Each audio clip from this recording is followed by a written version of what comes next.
নমস্কার। শীত শুরু হচ্ছে, তা উত্তরে যে হাওয়া সেটা ক্রমশ বইছে, পারদ ওঠানামা করছে।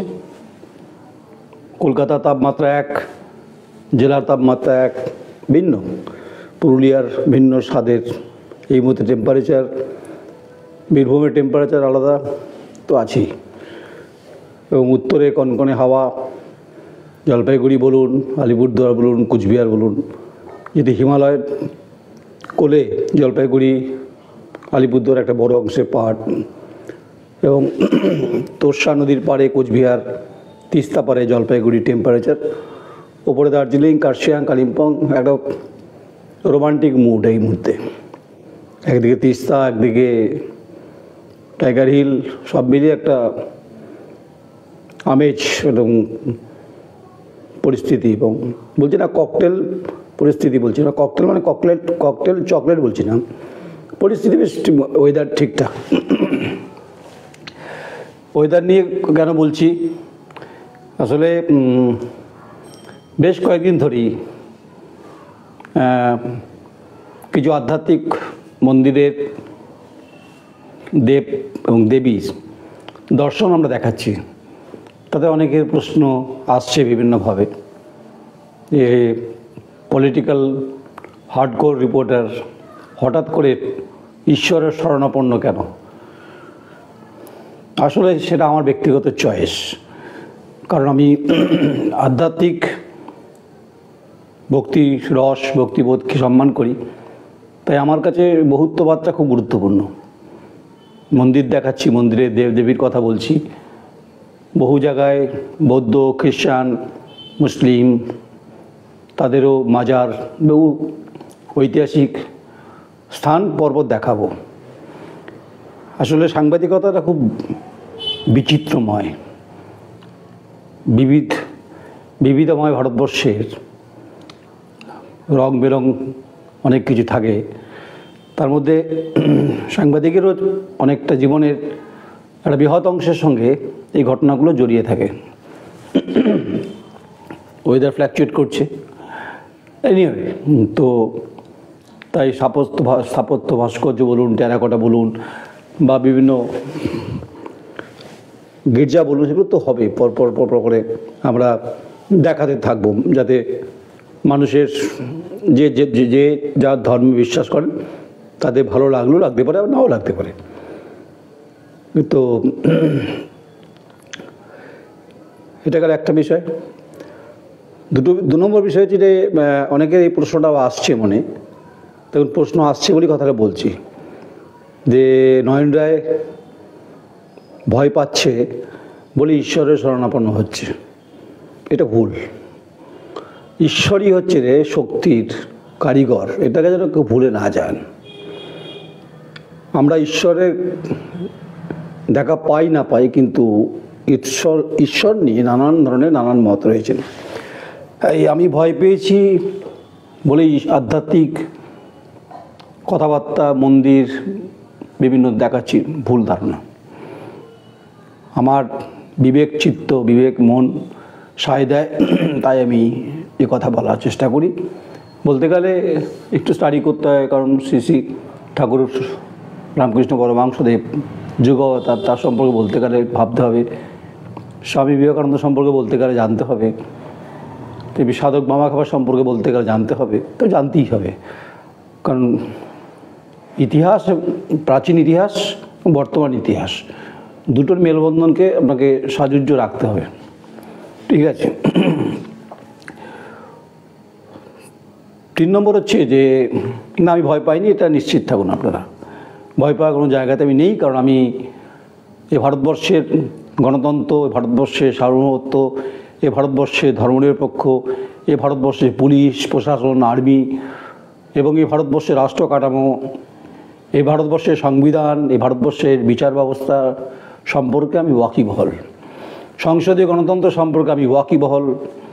তাই বিচার ব্যবস্থা নিয়ে অনেক কথা উঠছে বিভিন্ন জায়গা থেকে, যে ভারতবর্ষের যা জনসংখ্যা সেই তুলনায় বিভিন্ন আদালতে এক একটা স্টেটের ডিস্ট্রিক্টে সেই পরিমাণ কিন্তু জাজ, বিচারপতি বা বিচারক নেই।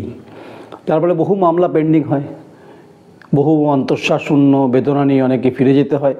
এটাই ভারতবর্ষ, এটা দুর্ভাগ্যজনক। ৭৮তম স্বাধীনতার এই আমরা পৌঁছে এই কথাগুলো আমাদের ভাবতে হচ্ছে যে জুডিশিয়ারি সিস্টেমটা আরও স্ট্রং হওয়া উচিত। কিন্তু বিচার পেতে গেলে আপনাকে মেহনত করতেই হবে, এটা নিশ্চিত। সবার তো পয়সা নেই পকেটে। ধরুন বহু মানুষ নিপীড়িত, বঞ্চিত, শোষণ, শাসনের যন্ত্রে প্রতিদিন যন্ত্রণায় ছটফট করে মানুষ, তখন বিচার ব্যবস্থার কাছে, যখন পুলিশ প্রশাসনের কাছ থেকে যখন কোনো সাহায্য পান না, তখন ছুটে যান বিচার ব্যবস্থার প্রতি। আমি বিচার ব্যবস্থাকে রেসপেক্ট দিই বলছি, কিন্তু মামলা একটার পর একটা ঝুলে থাকার ফলে কষ্ট বাড়ছে, বেদনা বাড়ছে, মানুষের পয়সা নষ্ট হচ্ছে। আমি একটা ঘটনা দিয়ে বলি, তারপরে একটু বিস্তারিত বলবো আজকে আমি।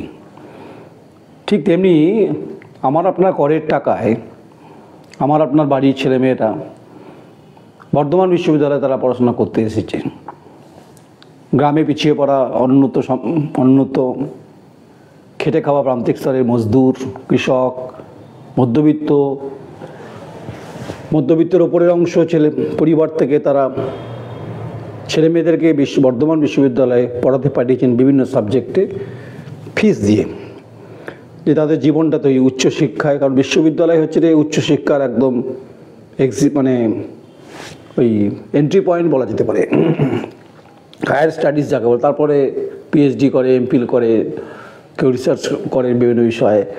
তো তাহলে এই গ্রামের খেটে খাওয়া প্রান্তিক স্তরের শ্রমজীবী কৃষক, মেহনতি, মধ্যবিত্ত, সরকারি চাকরি, নির্মাণ শিল্পের সঙ্গে যুক্ত পরিবারের ছেলেমেয়েরা যখন বিশ্ববিদ্যালয়ে পড়তে এসে দেখছেন যে বিশ্ববিদ্যালয়ে আর্থিক দুর্নীতির শিরোনামে আষ্টে পিষ্টে বেঁধেছে। তো প্রথম আমি বলছিলাম এটা যখন, তারপর অনেকের গাত্রদাহ হয়েছে, অনেকে শাসক দলের কথাই বলছি, অনেকগুলো পাঠে বলি, তাহলে তাদের সুবিধা হবে আপনাদেরকে। হয়তো বলবেন যে ফাটা রেকর্ড একই বাজাচ্ছেন, ফাটা রেকর্ড বাজায়নি। এবং সেই লড়াই লড়তে লড়তে মানে ওই শুরুতেই বললাম যে সংবাদ এবং সাংবাদিকতার নৈপুণ্যতা হচ্ছে বা বিচিত্রতা হচ্ছে এটাই যে আপনি বিভিন্ন সাবজেক্ট সম্পর্কে ভেতরে যেতে পারছেন কিনা। এবং সেখানে ফিক্সড ডিপোজিট চুরি হওয়া, লালিপপ খাওয়া, চিকেন লালিপপ, লাল চা, এসব হয়েছে উত্তর ফটকে। কিন্তু শেষ অবধি বর্ধমান বিশ্ববিদ্যালয়ের বিষয়ে মামলা হাইকোর্টে মাননীয় রাজস্বী ভরদ্বাজের এজলাসে রয়েছে। ফার্স্ট হিয়ারিং হয়েছে 13ই জুন হয়েছে, অমৃতা সিনহা বিচারপতি তার এজলাসে। তারপরে পরবর্তীকালে বেঞ্চ চেঞ্জ হয়। জানি না শেষ অবধি কী হবে, কিন্তু আমি যতটা কনফিডেন্ট, যতটা আত্মবিশ্বাস আমার মধ্যে আছে এবং আমার কাছে যে সমস্ত কাগজপত্র তথ্য আছে, তাতে I am very much confident যে এই হাইকোর্টে ফয়সালা হতে পারে। এই আর্থিক দুর্নীতি, প্রতারণা, চাকরি নিয়োগ, ফেক সার্টিফিকেট, সামগ্রিক যে দুর্নীতি এবং ফিক্সড ডিপোজিট ভেঙে ফেলা, এই বিরাট যে লার্জার যে কারাপশন, তার সুরতাল হবে হাইকোর্টের মধ্য দিয়ে, এটুকু আমি আশাবাদী। যদি হয় তাহলে খুব ভালো হবে, তাহলে ভেবে নেবো যে ভারতবর্ষের বিচার ব্যবস্থা এবং বাংলার বিচার ব্যবস্থার জুডিশিয়ারি পার্টে হাইকোর্টের ভূমিকা খুব গুরুত্বপূর্ণ। আর যদি নিরাশ হয়, জাজমেন্ট আসে, তখন আমি মনে করব যে আমি যে লড়াইটা লড়তে গেছিলাম সেটা বৃহত্তর ছাত্র ও ছাত্রীদের শিক্ষা ব্যবস্থার ক্ষেত্রে এবং দুর্নীতিমুক্ত এক মুক্ত আকাশের কথাই বলতে চেয়েছিলাম। এটা এখন আমি এখন নেগেটিভ মাইন্ডেড নই, তো পজিটিভ মাইন্ডেই বলছি যে আশা করছি বিচারের বাড়ি নীরবে নিভিতে কাঁদবে না। যদি বিচার ঠিকঠাক হয় তাহলে বহু মাতব্বরের কিন্তু আখের রস খাওয়া হয়ে যাবে। শব্দটা নতুন শুনছেন। বর্ধমান বিশ্ববিদ্যালয়ের বাবুই পাখির বাসা তো আগেই বলেছি, কিন্তু শীতকাল পড়েছে, একটু গুড়, এই সময় একটু পাটালি গুড়, খেজুর গুড়, জাজমেন্ট যদি ঠিকঠাক হয় তাহলে খেতে পারেন আপনারা। জাজমেন্ট যদি ঠিকঠাক হয়, আমি বারবার বলছি হবে, যা কাগজপত্র, যা তথ্য যেভাবে চলছে বা আগামী দিনে চলবে, তাতে অনেকের হার, এই শীতের যে হিমেল বাতাস আপনাদের শরীরে বইয়ে দেবে নিশ্চিত। এটা সেদিন আমি তো বলবার জায়গাতে এখন ঘরে বসে বলছি, বারবার রাস্তায় বলি, গ্রামে বলি, গঞ্জে বলি, নগরে বলি, শহরে বলি, সভ্যতার শিরদাঁড়া দাঁড়িয়ে বলি। সেদিন উত্তর ফটকের সামনে দাঁড়িয়ে আরও অনেক কিছু কথা, অনেক কিছু ব্যথা আছে যেগুলো বলবো, যে বর্ধমান বিশ্ববিদ্যালয়ে আর্থিক দুর্নীতির সংবাদ করতে গিয়ে আমাকে জ্ঞান দিচ্ছেন না অনেকে, যে সাংবাদিকতা করতে গেলে লড়াই করতে, আমাকে লড়াই শেখাবেন না দয়া করে। আমি লড়াই করা মানুষ, আমি লড়াই করে এই জায়গায় এসেছি, আমি কারো দরদাস নই, এটা নিশ্চিত থাকুন আপনারা। আর জানেন তো, যার মানে কাজের প্যারামিটার ঠিকঠাক থাকবে তার সম্পর্কে দুর্নাম করার একটা টেন্ডেন্সি থাকবে। এটা তো বিখ্যাত গান আছে অমর প্রেম, যেখানে রাজেশ খান্না শর্মিলা ঠাকুরের অভিনীত ছবি এবং বাংলা নিশিবদ্ধ হয়েছিল, কিশোর কুমারের বিখ্যাত গান। ও আমি পরোয়া করি না কিছু। তাই যারা যা বলছেন সেটা তাদের রুচি অভিরুচির ব্যাপার, আর হিসাব জবাব তো সময় বক্ত ও দিয়ে দেবে আপনাকে। এনিওয়ে, তাহলে বর্ধমান বিশ্ববিদ্যালয়ে দুর্নীতির শেষ অবধি যাবো এটা নিশ্চিত। এখন কাউন্টার হবে না কি হবে, অনেক কিছু হয়েছিল।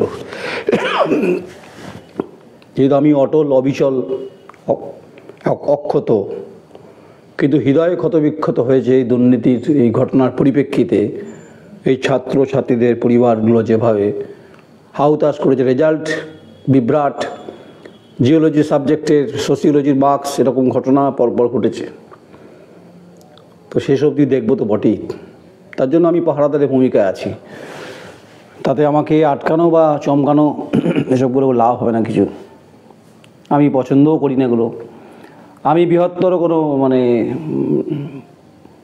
গদি মিডিয়া নই, বা আমি কোনো বৃহত্তর স্যাটেলাইট চ্যানেলে এই মুহূর্তে বসে বলছি না। দীর্ঘদিন কাজ করেছি, কী করেছি সেসব নতুন করে বলার কিছু নেই, কিন্তু কাজটা আমি জানি, কাজটা আমি বুঝি, ভাষাটা আমি বুঝি, ভাষাটা বলতেও জানি। তাই কখনো কখনো আধ্যাত্মিক ভক্তিরসে ডুবে যাওয়া মানে হচ্ছে অক্সিজেনটা আপনার ঠিকঠাক করে নিতে পারবেন আপনি। যখন ঝাপটা দেবো তখন কিন্তু চাপ হয়ে যাবে অনেক। আজকে বর্ধমান জেলা পরিষদের দপ্তরে গেছিলাম, বিভিন্ন রোজই যাই, সময় পেলে যাই। যদি আজকে সকালে ফিরেছি, তারামায় শহরে গেছিলাম, বকটুই গেছিলাম। বকটুইতে গিয়ে বহু মানুষের সঙ্গে দেখা হলো, তারা চেনে, আমিও তাদের চিনি, কারণ সেই দগদগে কেরোসিন ঢেলে আগুন জ্বালিয়ে দেওয়ার গণহত্যার ঘটনার সংবাদ পরিবেশন করার সুবাদে মানুষ, কিছুটা মানুষ অন্তত বকটুই গ্রামে চেনে। সেদিন দরদাসের সাংবাদিকতা করিনি, তাই চেনে। এটা আমার পরম সৌভাগ্য যে আমার সাংবাদিকতাটা আমি ঠিকঠাক জায়গাতে বলটা করতে পারছি। পিচটা ঠিকঠাক কিনা বলতে পারবো না, কিন্তু কঠিন পিচ। ব্যাটিংটা হয়েছে 22 সালে, 23 সালে হয়েছে, 24 সালে হয়েছে, 25 সালেও হবে। যতদিন থাকবো অন্তত বকটুইয়ের স্মৃতি আমাকে বয়ে বেড়াবে। শাহেন আহমেদকে ভুলবো না, এসডিপিওকে ভুলবো না, আনারুলকে ভুলবো না, ভাদু শেখের খুনের পরিপ্রেক্ষিতে ঘটনা ভুলবো না, নাগেন্দর ত্রিপাঠী যিনি এসপি ছিলেন তার কথা ভুলবো না, অনুব্রত মণ্ডলের টিভি বাস্টে ফর্মুলা ভুলবো না, আশিস বন্দ্যোপাধ্যায় যেখানকার বিধায়ক তাকেও ভুলবো না, শতাব্দী রায় এমপি তাকেও ভুলবো না, মুখ্যমন্ত্রী মমতা বন্দ্যোপাধ্যায় গেছিলেন সেখানে ক্ষতিপূরণ টাকা পয়সা দিয়ে, তাকেও ভুলবো না, শুভেন্দু অধিকারী আপনি গেছিলেন অপোজিশন লিডার, আপনাকেও ভুলবো না। যাই হোক, ওটা গিয়ে ওখানে আমি অনুভব করছিলাম। আর একটা বিষয়, আসলে অনেক কিছু ভাবছিলাম বলবো, কিন্তু অনেকের গায়ে লেগে যাবে, ফোসকা পড়ে যাবে হয়তো। আমি বলি যে ফোসকা পড়লে হয়তো বরফ ঘষবেন, নাহলে বার্নার লাগাবেন, দেখবেন শরীর ঠিক হয়ে যাবে। তো জেলা পরিষদেই যাওয়ার সময়, সে সময় বেশ কিছু মঙ্গলকোটের মানুষজন তারা বলছেন দাদা বাতাসটা একটু জোরেই হোক। তা আমি বললাম দেখো, এখন তোমাদের দল, তোমরা পরিচালনা করছো বিভিন্ন ক্ষেত্রে, এখন বাতাস যখন দেওয়ার ঠিক দেবো, কারণ তোমাদের সাংগঠনের রদবদল হবে। এখন যদি বাতাস যদি মঙ্গলকোটে দিয়ে দিই, অজয় নদের পারে মঙ্গলকোট মানে ইতিহাস, মঙ্গলকোট মানে বোম বন্দুকের গন্ধ, বারুদের গন্ধ। বিভিন্ন সময় বামফ্রন্টের আমলে ঘটনা ঘটেছে, তৃণমূলের আমলেও ঘটছে। তাই অনেকের এবং পার্টি অফিসে তালাবন্দি, একটা আনপ্যারালাল সিচুয়েশন চলছে। এবং বালিখাতানে লুট, ওপারে নানুর, বাসাপাড়া, এদিকে মঙ্গলকোট। তো আমাকে সভাধিপতি বলছিলেন শ্যামাপ্রসন্ন লোহার যে আপনি বালিটা বন্ধ করতে পেরেছেন। জানি না পিছনে কী বলছেন, মানে শ্যামাপ্রসন্ন লোহার মাননীয় সভাধিপতি কী বলছেন বলতে পারবো না। এটা হচ্ছে নিয়ম যে আপনি যখন কোনো লড়াকু কাজ করবেন পিছনে আপনাকে বলবে স্বার্থ আছে তাই বালিতে নেমেছে, স্বার্থ আছে তাই কয়লা খাদানে নেমেছে। তো যাই হোক, এসব তো ওই অমর প্রেমে বিখ্যাত গান, লোকের কাজ বলা, আপনি শুনে যান, আপনি আপনার কাজটা করুন। এটা বিখ্যাত গান এবং ঠাকুরও সে কথাই বলেছে যে তোমার কর্ম তুমি করো, লোকের কাজ লোক করবে। তাই মঙ্গলকোটের মাটিতে বারুদের গন্ধ যাতে না হয় এটা আমি চাইবও না। মঙ্গলকোটের মাটি ইতিহাসের মাটি, স্মৃতিবিজড়িত মঙ্গল কাব্য, অনেক ঘটনা, টেরাকোটা মানে মন্দির আছে প্রচুর, যেগুলো নিয়ে একটা সময় সেগমেন্ট করার ইচ্ছা আছে এবং ভাবনাও আছে। ধান খুব বিখ্যাত, বালিও খুব বিখ্যাত, ডায়মন্ড বালু সেখানে বাম আমল থেকেই চলছে। নদী তো আজকে তৈরি হয়নি, বাম আমল থেকে হচ্ছে। সবাই ভাগের পয়সা পেয়েছেন, এখন শাসক দল তারাও পাচ্ছেন। পুলিশ আনপ্যারালালভাবে আছেন। পুলিশকে খোলা ছুট দিয়ে রেখেছেন মুখ্যমন্ত্রী মমতা বন্দ্যোপাধ্যায়, এটা অভিযোগ উঠছে। কারণ হুমায়ুন কবির বলছেন যে অভিষেক বন্দ্যোপাধ্যায়কে হোম মিনিস্টার এবং পুলিশ মন্ত্রী, উপমুখ্যমন্ত্রী করা হোক, এর দাবি উঠছে বেড়ে। তাই মঙ্গলকোটে মাটি উর্বর মাটি, কৃষি এলাকা, কিন্তু ধান উৎপাদিত ফসল হলেও বালি এখানে উৎপাদিত নয়, প্রধান ফসল, প্রধান শিল্প। তাই যারা করে কমে খাচ্ছেন, করে কমে খেয়েছেন, করে কমে খাবেন আগামী দিনে, তাদের কপালে চিন্তার ভাঁজ তো আছেই আছে।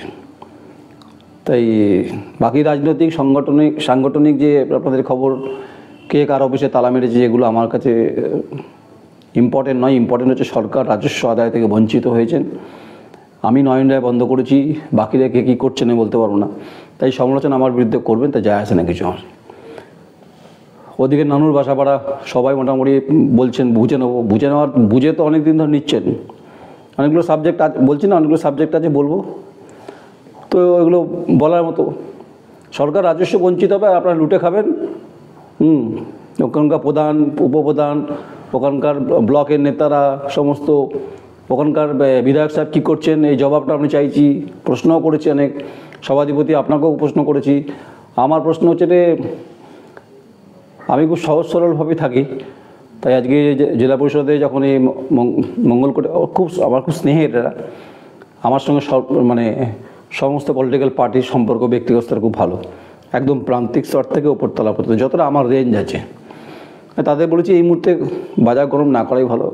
পাশের বিধানসভা উত্তপ্ত ভাতার, কেউ বলছে স্বামী স্ত্রীর সম্পর্ক, ও তো মিটে যেতে পারে। মানে বিধায়ক মনাম হচ্ছে তৃণমূলের ব্লক সহসভাপতির, তারপরে কেউ বলছে সিপিএম থেকে আসা তৃণমূল কংগ্রেসে জায়গা পাচ্ছে, এইসব চলছে। এবং টেন্ডারের নামে দুর্নীতির অভিযোগ, এবং হাটকে স্কুলের হাটের তোলাবাজি, এসব সমস্ত ঘটনাগুলো সুবাসিত করছে আমাদেরকে।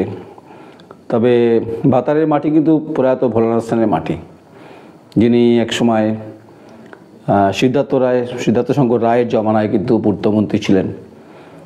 তাই সে মাটি অন্তত কলঙ্কিত হচ্ছে দুর্নীতির কারণে। কৃষকের করুণ কান্নার পাশে কেউ দাঁড়ানোর চেষ্টা করছেন, যেটা খুব ভালো উদ্যোগ। কিন্তু এটা মনে রাখবেন, রাজনীতিতে চিরস্থায়ী বলে কোনো আসন হয়নি বা হয় না। আপনারা যারা বিধায়ক আছেন তারা মনে করছেন যে চিরস্থায়ী থেকে যাবেন। সম্রাট আকবরও পারেননি, আওরঙ্গজেব পারেননি, তার আগে শাহজাহান পারেননি, জাহাঙ্গীর পারেননি, বাবর পারেননি, কেউ পারেননি। ইতিহাসের দিকে তাকালে বুঝবেন সময় যখন আসবে আপনাকে চলে যেতে হবে।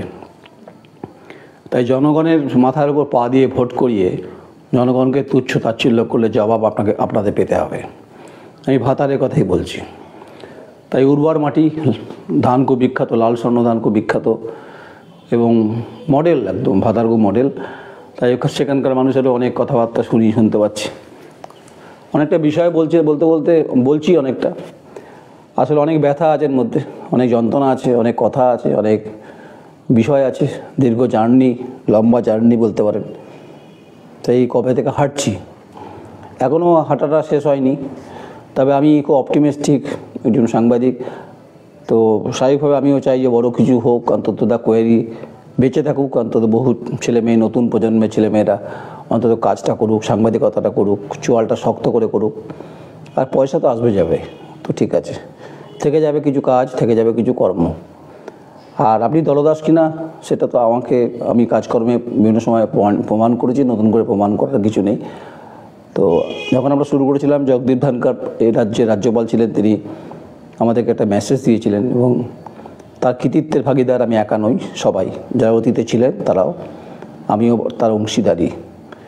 এবং এটা আমাকে সারা জীবন স্ফুরণ যোগাবে, তা নিয়ে কোনো সন্দেহ নেই।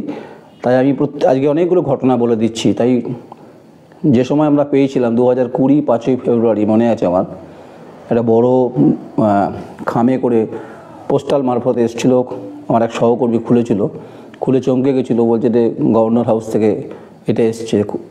ওটা বাঁধানো আছে, তাতে লেখা আছে যে দ্য কোয়েরির যাত্রাপথে তিনি মঙ্গল কামনা করছে এবং এই নির্ভীক নিরপেক্ষ লড়াইয়ের তিনি আশা করবেন। মানে জগদীপ ধনখড় তখন লিখেছিলেন যে আপনারা এই লড়াইটা লড়তে পারবেন, একটা কথা তিনি লিখেছিলেন। তিনি এখন ভারতবর্ষের উপরাষ্ট্রপতি, তো তিনি যখন সার্টিফাই করছেন, শুভেচ্ছা বার্তা খুব ইম্পর্টেন্ট হয়ে যায়। সেটা কিন্তু এখনও বহন করে যাচ্ছি, বহন করার মতো মানসিকতা আছে, শরীর আছে, মন আছে, করছি। তাই আমি কৃতিত্বের ভাগিদার, এটা ভাববার কোনো কারণ নেই। সেই সময় যারা ছিলেন তারা প্রত্যেকেই এই পার্টিসিপেশনের কিন্তু অংশীদারিত্ব আছে। আপনারা হয়তো বলবেন যে এই চোতা কাগজের কী মূল্য আছে, আমার কাছে বিরাট মূল্য আছে। দেশের এক সাংবিধানিক পোস্টের কোনো শুভেচ্ছা বার্তা গুরুত্বপূর্ণ। তো আমার সঙ্গে মাঝে মধ্যে কথা হয়, বলবো, হ্যাঁ কথা হয়। মাননীয় উপরাষ্ট্রপতি জগদীপ ধনখড় মহোদয়ের সঙ্গে কখনো কখনো কথা হয়, ফোনে হয়, আর পার্সোনাল ফোন নাম্বারটা আছে আমার কাছে, এটা আজকে একটু বলেই দিলাম। তো আজকে এই প্রসঙ্গটাও চলে এলো। দেখুন, অনেকে বলছে আপনার যোগাযোগ, দেখুন আমি আপনাদের প্রত্যেককে বলি, অনেকগুলো বিষয় বলছি, মাফ করবেন, কিন্তু আপনাদের কাজে লাগতে পারে, নতুন প্রজন্মের ছেলে মেয়েদের কাজে লাগবে, আর যারা কাজ করছেন এই মুহূর্তে তাদের কাজে লাগতে পারে। একটা সাংবাদিক সে সিক্ত কখন হয়, যখন বিভিন্ন জায়গায় হোঁচট খেতে লড়াইয়ের ময়দান থেকে যখন তার একটা ঝড় তৈরি করতে পারে, তখন সে সাংবাদিকতা সার্থক বলে মনে হয়। এখনও সার্থক হয়নি আমি বলছি। যে দুর্গম যে পথগুলো আছে পারাবার, সেগুলো অতিক্রম করতে গেলে সম্পূর্ণ সহযোগিতা সকলের দরকার এবং সমাজ ব্যবস্থা দরকার, যারা আমাকে পছন্দ করে, যারা আমাকে পছন্দ করেন না। তাই আমাকে কে চিনলো, আমাকে কে জানলো, বা আমি কোনো আধ্যাত্মিক ভাবনায় ঈশ্বরের শরণাপন্ন হয়ে আমি ভয় পেয়ে গেলাম, যারা বলছেন তারা মূর্খের স্বর্গে বাস করছেন। পান্না খুলে দেবো, চিটটা খুলে দেবো একদম পুরো। আপনাদের আমি শুধু বলি যে সময়ের অপেক্ষা থাকুন। বালি, পাথর, কয়লা, এই সমস্ত গরু, এই সমস্ত বলে আমাকে লাভ নেই। আমি যখন ধরবো মোটামুটি সবটাই ধরে নেব। অনেক চেষ্টা হয়েছিল, সেসব চেষ্টা বিশ্ববিদ্যালয়ের ক্ষেত্রে অ্যারেস্ট করা, বর্ধমান বিশ্ববিদ্যালয়, এই তো আমি শেষ অবধি দেখবো।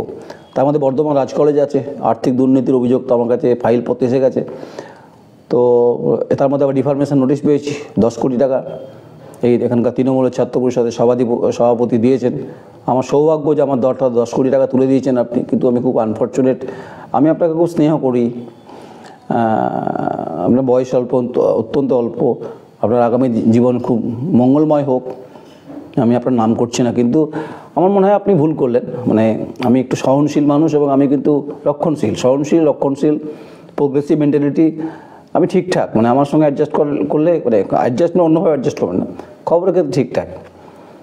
আচ্ছা, আপনি আমাকে করেছেন, আমি ব্যথা পেয়েছি। আপনার এই নোটিশে আমি আজকে বলছি, স্বীকার করছি, আমি খুব ব্যথা পেয়েছি, কিন্তু ভয় পাইনি এই কারণে, কারণ আপনি ভেবেছিলেন যে আমাকে চমকে ধমকে বা এই ধরনের নোটিশ পাঠিয়ে বাকি সাংবাদিকদের যেরকম হয় ভয় গুটিয়ে যাবে, আমি গুটিয়ে সুটিয়ে যাওয়ার মানুষ সাংবাদিক নই। আমি গুটিয়ে সুটিয়ে লাল করে দেবো সময়ের সঙ্গে সঙ্গে। দম থাকলে আদালতেই বললাম, বিচার ব্যবস্থার সম্পর্কে অনেক কথা উঠছে, আপনি বিচার ব্যবস্থার সামনে গিয়ে আমার বিরুদ্ধে পারলে কোনো আবার ফার্দার নোটিশ করুন, তারপর দেখা যাবে।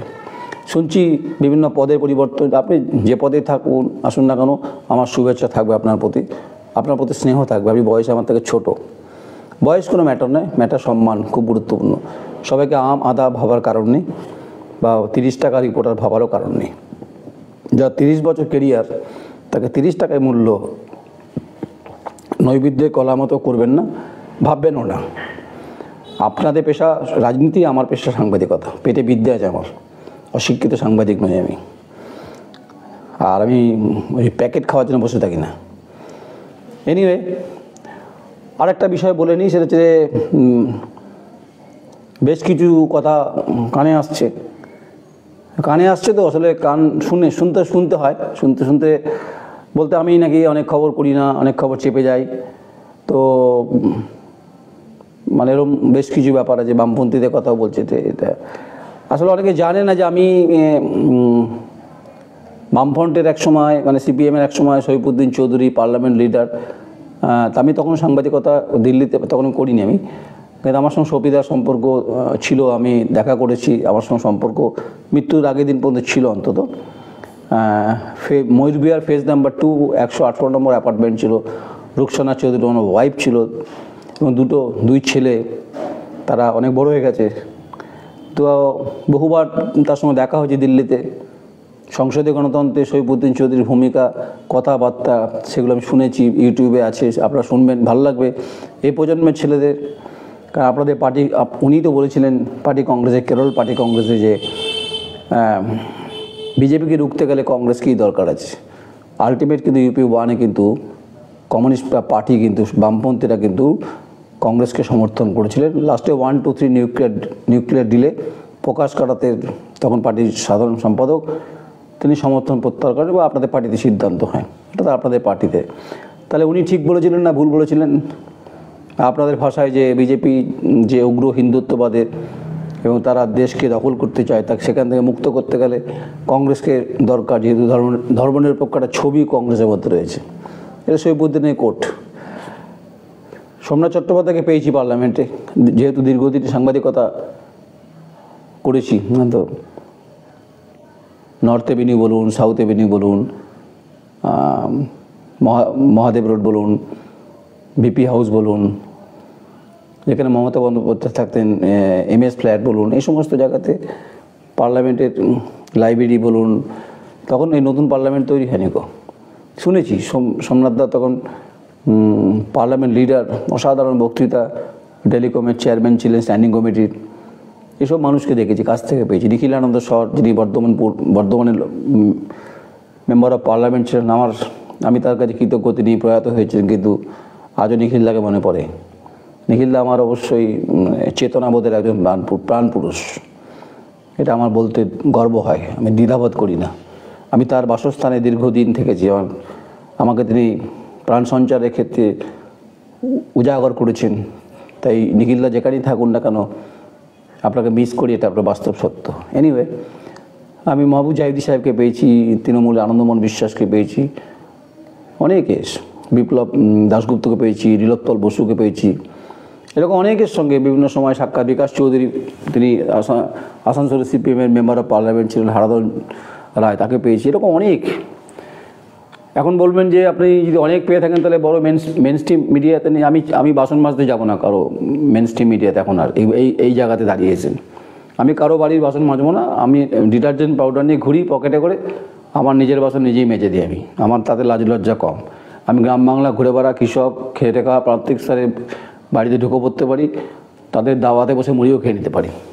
তার জন্য light and sound and camera লাগে না, শুধু লাগে মন মানসিকতা, আর হচ্ছে তেজ টেম্পারমেন্ট, আর ঠিকঠাক আপনি বলতে পারছেন কি না, শিরা পুড়িয়ে বলতে হবে আপনাকে।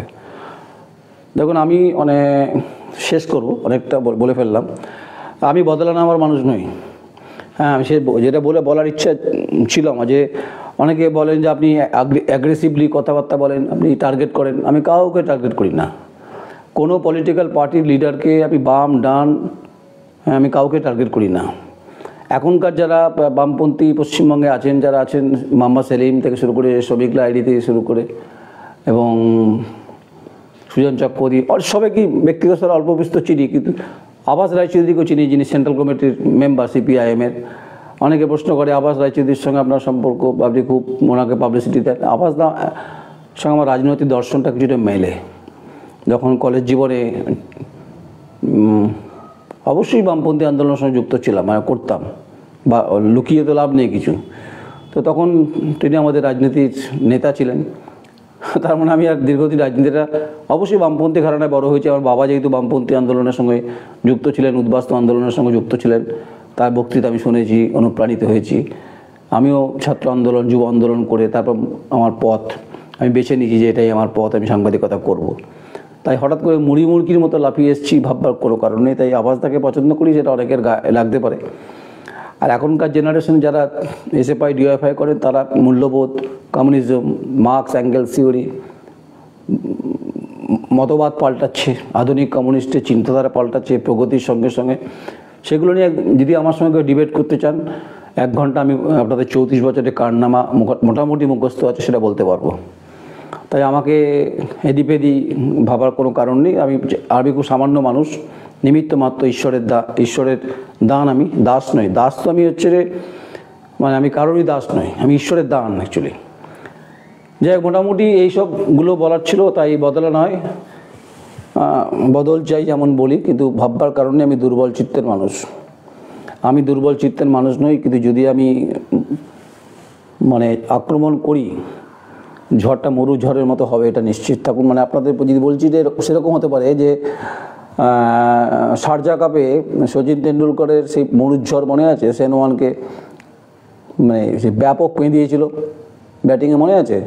আমি সেই ক্লাবের মেম্বার। কিন্তু তাই আমাকে ভয় ডর দেখিয়ে, আমাকে অপবাদ দেওয়ার চেষ্টা করে, আর্থিক দুর্নীতি অমুক তমুক শব্দগুলো আছে না, নানান ধরনের আর সমস্ত কিছু, এগুলো দিয়ে লাভ হবে না কিছু। গুটি সুটি লাল করে দেওয়ার ক্ষমতা আমার আছে, যেহেতু আমি সাংবাদিকতা করি। আর শেষ করবো বেলডাঙ্গার ঘটনা নিয়ে। একটা ঘটনা ঘটছে, আমি সেটা বলতে চাইছি না, কিন্তু একজন সাংবাদিক, আমার সহকর্মী, লিখেছে যে এখন মিডিয়া কোথায়, তারা এখন এসব না বলে মুদিখানা দোকান খুলুক। আমি তাকে চিনি, আপনার জ্ঞান আমি শোনার কোনো প্রয়োজন নেই। মুদিখানা দোকান আমি কেন করতে যাবো? আপনাকে আমি পছন্দ করি, আপনি আপনার মতো করছেন, করুন না। আমি দলদাস নই তৃণমূল কংগ্রেসের, এটা নিশ্চিত থাকুন আপনি। আমি যেমন মোহাম্মদ সেলিম ইন্টারভিউ করার ক্যাপাসিটি রাখি, তেমনি দিলীপ ঘোষের ইন্টারভিউ করার মতো ক্ষমতাও রাখি অন্তত, বা সুকান্ত মজুমদার ইন্টারভিউ করার মতো ক্ষমতাও রাখি, বা শুভেন্দু অধিকারীর মতো নেতাকেও ইন্টারভিউ করতে পারি, করার ক্ষমতা রাখি, করেছি, অনেক কিছু চিনি। আর তেমনি তৃণমূল কংগ্রেসে অনেকে পছন্দ করেন, তাই এসব বলে লাভ নেই কিছু। আপনি মাঠে ঘাটে কথা বলুন, স্টুডিওতে বকবক করে বসে লাভ নেই কিছু। মাটির গন্ধ অনুভব করুন, রূপ রস, এই খেজুর গুড়ের রস পাওয়া যাচ্ছে। যান না বীরভূমে, পাড়ের দিকে যান, রামপুরহাটে যান, পাবেন। গ্রামে যান, গঞ্জে যান, মানুষের কথা বলুন, দুর্নীতির কথা বলুন, পাথর খাতানের পরিস্থিতি দেখে আসুন। পাঁচামি শালবাদ রাতে গেছিলেন আপনি? দুবরাজপুরে যে খনি বিস্ফোরণে 8 জনের মৃত্যু হয়েছিল, চতুর্থী দিনে গেছিলেন? বড় বড় কথা বলছেন। আপনার এসব শিখতে হবে নাকি আপনাদের কাছ থেকে? কোন নদীতে কোন বালি আসছে, তো সে সংবাদ করতে গেলে অনেকের গাত্রদাহ হচ্ছে। আমি বালি রুখে দেওয়ার কে আছে? হরিদাস পাল নাকি আমি? আপনাদের পেট ভাত চলে বালি থেকে আপনাদের, আমাকে সব বলে লাভ নেই কিছু। যাই হোক, রাস্তাঘাটে বেহাল পরিস্থিতি, পুলিশের ব্যাপক দপদপানি দেখছি। শেষ করব আপনাদেরকে যে ব্যথায় জর্জরিত। 26শে সেপ্টেম্বরে আমার অফিস ঢিল পড়েছে, সেটা এখনও তদন্ত চলছে। আইসি বর্ধমান, আপনাকে বলছি, আমি রিপোর্ট পাইনি। তবে আমি কম্প্রোমাইজিং রিপোর্টিংটা করি না। আর অপরাধীদের সঙ্গে লড়াই করার মতো ক্যাপাসিটি আমার আছে, এটুকু ঈশ্বর আমাকে দিয়ে রেখেছে। আর আমি মাতৃশক্তির উপর দাঁড়িয়ে কথা বলছি। আমি জীবনে কাউকে কোনোদিন ঠকাইনি, ঠকানোর চেষ্টাও করিনি, আর ঠকাবার মতো মানসিকতাও নেই। যারা আমাকে মনে রেখেছেন তাদের প্রতি আমি কৃতজ্ঞ, যারা মনে রাখছেন না তাদের প্রতি আমি কৃতজ্ঞ। আমি প্রত্যেককে মনে রেখেছি, কারণ আমি আমার হৃদয় যে মনে করি যে দ্য কোয়েরি যে জার্নি ফাইন্ড ইউর অ্যান্সার, এটা আমার নয়, এটা আরেক সহকর্মীর ক্যাচ লাইন। তাই এই উত্তর আমি সময়ের সঙ্গে সঙ্গে দিতে পারি, কিন্তু আমি দেবো না। আপনারা সবাই ভালো থাকবেন, আমাকে অযথা বিভিন্ন টানাটানি করবেন না। টানাটানি করলে সমস্যা আছে, তাহলে কোথায় কোথায় খাপ খুলে দেবো, মুশকিল হয়ে যাবে আপনাদের। জল বেরোতে থাকলে চাপ হয়ে যাবে। সে মঙ্গলকোট হতে পারে, কলকাতা হতে পারে, বিস্তীর্ণ এলাকা হতে পারে, শেখ শাহজাহান হতে পারে, বিশ্ববিদ্যালয় হতে পারে, এই সামগ্রিক যে অ্যাব্রডলি একটা ইনফরমেশন যখন দিচ্ছি নিশ্চয়ই, তো সংবাদ রাখি 294টা বিধানসভার মধ্যে তো 50% তো চিনি, অনেককেই চিনি বিধায়ককে। আর পূর্ব বর্ধমান জেলা আমার জেলা 16টা বিধানসভা চরিত্র আমি দাঁড়িয়ে দাঁড়িয়ে বলে দেবো।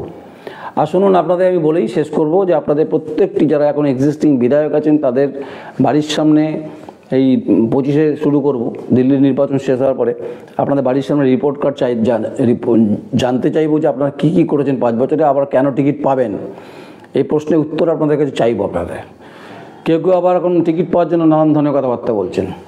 আমার টিকিট পাওয়ার কোনো স্কিম নেই, কারণ আমার রাজনীতির প্রতি কোনো আকর্ষণ নেই, ইচ্ছাও নেই। এখন দা কোয়েরি বেঁচে থাকুক, বড় হোক, এটাই সবথেকে বড় ব্যাপার। বাকি আপনারা তুচ্ছ তাচ্ছিল্য করবেন, ঘৃণা করবেন, ও যায় আসে না। ঠাকুর বলেছে তুমি তোমার কাজ করো, আমি আমার কাজ করছি। আর সাংবাদিকতা হচ্ছে যে লড়াই, কঠিন কঠোর চোয়াল শক্ত করে দুর্গম পথ পারাবার করে লড়াই, হাতে তথ্য নিয়ে ব্যান্ড বাজাও, কাঁসর ঘণ্টা নিয়ে কানের পাশে যেন আর ঝিঝি পোকার মতো আওয়াজ হয়। তাই ধমকে চমকে নয়নটাকে লাভ হবে না কিছু। ভালো থাকবেন। অনেক কথা বলে ফেললাম আজকে, বেশ কিছু কথা জমেছিল। তাই শীত পড়েছে, আমেজ অনুভব করুন, আমাকে অযথা ঘাটবেন না, ঘাটলে কিন্তু বিপদ বাড়তে পারে, এটা সবাইকে বলছি। নমস্কার, আমি নয়ন রায়।